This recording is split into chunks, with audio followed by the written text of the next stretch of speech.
Hey listeners, this is Peter, and welcome back to the History Shorts podcast. This humble show is brought to you by the Podcast Republic, your ultimate listening app. Discover and subscribe to thousands of podcasts from around the globe, yours truly included, and all in one place. Download Podcast Republic now, available on Google Play and the Apple App Store. So I've been experimenting with a new format on the weekend show. The first 2 episodes are out now in case you want to check them out. I will slowly incorporate some of these weekend series segments to the daily shows here, as well as transition a bit away from the script-heavy stories, or at least that's the plan. Today on History Shorts. If you love a good hard-boiled mystery novel as much as I do, I'm a huge fan of Philip Marlowe, Mike Hammer, or Sam Spade. The kind with, rain-soaked streets, smoky lobbies, and shadowy figures kind of novel. Then today's story is right up your alley. But what if I told you that behind these pages of fiction was a very real profession? One born not from imagination, but from necessity. Today we're heading back into an era when the modern hotel was a city within a city, and when keeping it safe required its own breed of detective. This is the story of the Hotel House Detective, the man who kept the peace in America's grandest hotels, where millionaires, politicians, but also crooks, all checked in under the same roof. Yesterday, December 7th, 1941. Mr. Gorbachev, tear down this wall. This day in history. On December 3rd, 1967, South African surgeon Dr. Christian Barnard performed the world's first successful human heart transplant. It was a moment that changed medicine forever, proving that the human heart could be removed, replaced, and restarted in another body. Suddenly, what had been science fiction became surgical reality. On December 3rd, 1984, in Bhopal, India, a toxic gas leak at a pesticide plant unleashed one of the worst industrial disasters in history. A cloud of poison swept through the city while most people slept, killing thousands within hours and injuring hundreds of thousands more. Story of the day. Our story begins in the late 1800s, the Gilded Age, when cities like New York City, Chicago, and San Francisco were exploding with growth. The railroads had stitched the country together, and with them came travelers, tourists, and tycoons moving faster than ever before. Hotels became temples of modernity, glittering monuments of glass and marble where the upper crust came to dine, dance, but also conduct business. There were also magnets for trouble, obviously. Pickpockets, conmen, gamblers, and thieves, all drawn to the wealth that flowed through those grand lobbies. A single night in the Waldorf or the Palmer House could see the movement of more money in cash, jewelry, and credit than a small-town bank handled in a month. And with police forces still overstretched and slow to respond, hotel owners realized that they needed their own protectors. Enter the house detective. Part policeman, part private eye, and you might say part psychologist. He wasn't in uniform. You'd find him in a crisp suit, a hat tilted low, maybe a carnation in a pocket, just watching, always watching.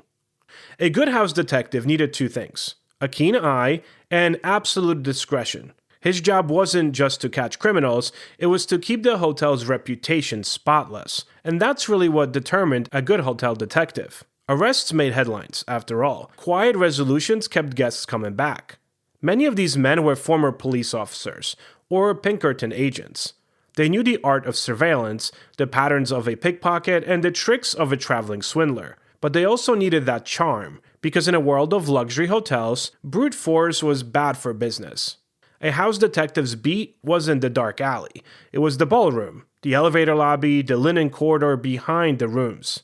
He knew which guests drank too much, who slipped their ring into a pocket that wasn't theirs, and which traveling salesman was really a confidence man. They needed to be subtle, though. It was a world where success meant stopping a scandal before anyone knew there was going to be one.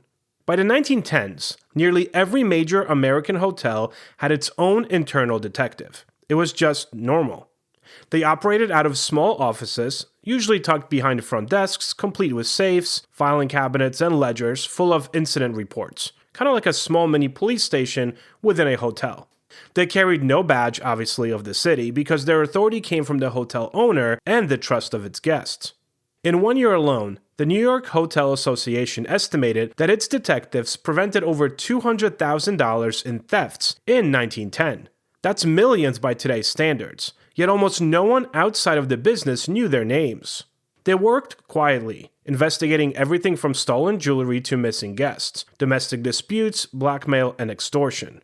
Sometimes they did cooperate with police, and other times they acted first and then called the law later. In cities where strangers crossed paths daily, where not being known was both freedom and danger, the house detective stood kind of as a moral referee, policing not just crime, but decorum itself.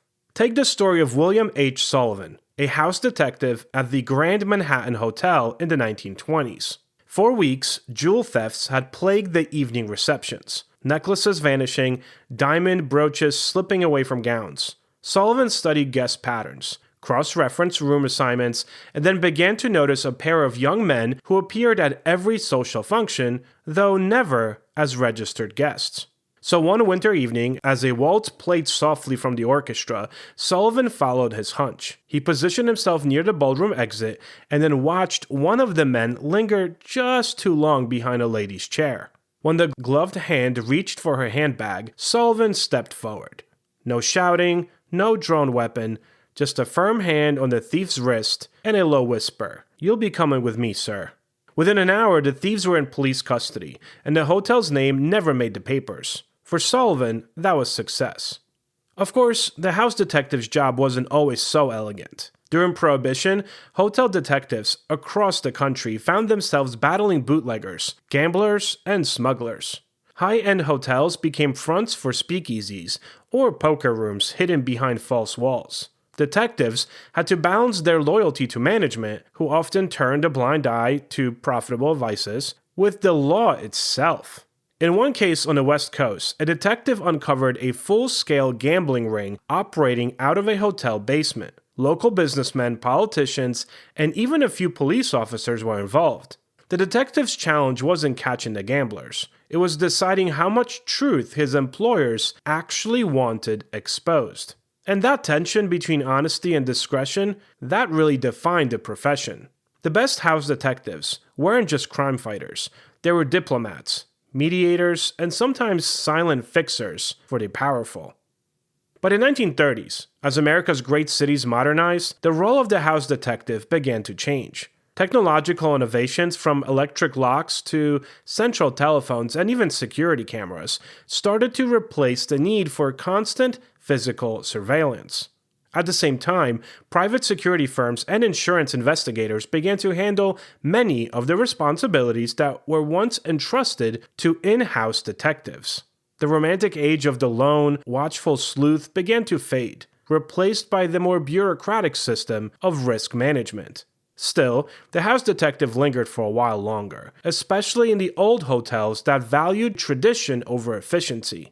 Guests continued to request them quietly when scandals arose. An affair discovered, a guest blackmailed, a ring gone missing. Even in the 1950s, newspapers occasionally carried tales of detectives who recovered stolen jewels or escorted a drunk socialite safely to her room. But by the late 20th century, the role had largely disappeared. The title house detective gave way to security manager. The mystery, the cigarette smoke, the quiet footsteps down the carpeted hall, all gone.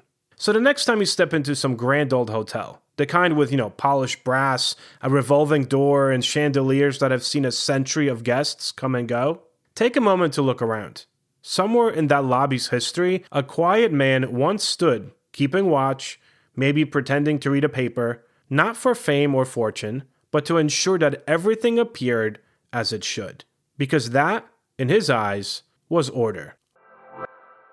Hopefully today's episode has inspired you to seek out and learn more about the subject. For answers to questions, sources for today's episode, to leave a comment, or check out upcoming guest announcements, visit www.historyshortspodcast.com or look for History Shorts on Facebook, X, and Patreon. Stay curious, and I will talk to you all again tomorrow.